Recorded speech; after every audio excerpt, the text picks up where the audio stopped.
اکیلے ہونے کی سب سے اچھی بات یہ ہے کہ جب آپ پریشان ہوں، اداس ہوں، آپ کو سننے والا صرف آپ کا اللہ ہوتا ہے۔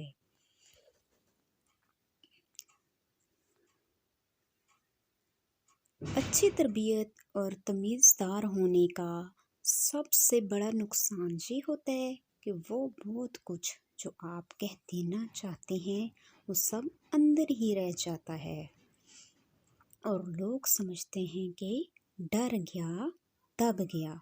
رشتے اگر سچے ہوں تو انہیں سنبھالنا نہیں پڑتا، اور جن رشتوں کو سنبھالنا پڑے وہ کبھی سچے نہیں ہوتے۔ چھوٹی سی زندگی نے بڑا سبق دیا، رشتہ ہر ایک سے رکھو لیکن امید کسی سے نہیں۔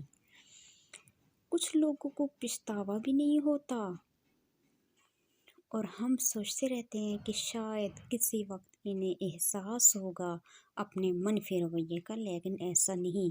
یہ پچھتاوے بھی ظرف والوں کے لیے ہوتے ہیں۔